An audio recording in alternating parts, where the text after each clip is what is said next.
Why should you pay a retainer for an executive recruiter? This is a common question, and I think it's worthwhile exploring.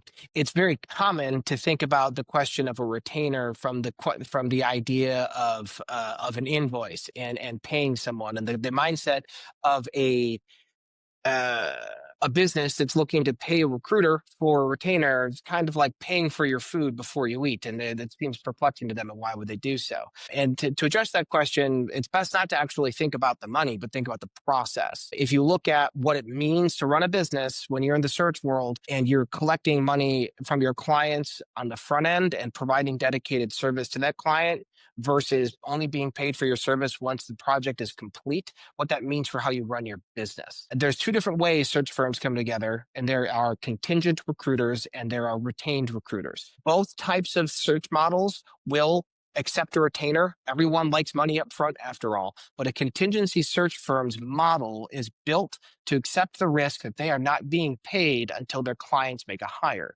In order to address this circumstance, what contingency search firms are incentivized to do is build giant candidate pools, which we call farming. They are creating a pool of pre-qualified on the market candidates, and then they're going to their clients and they are pushing those same candidates forward. And so those their clients can close searches as quickly as possible. The open search time is as short as possible.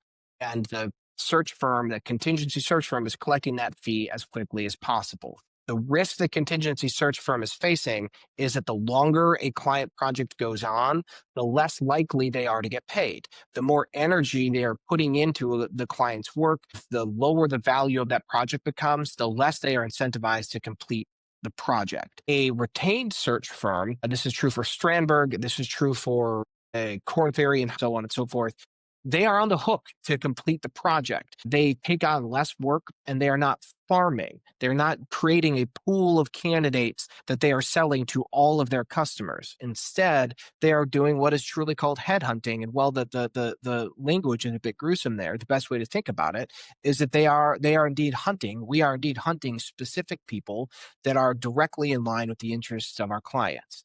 And the retainer guarantees our process and our people are directly dedicated to the outcomes of our clients, not just closing down the hire.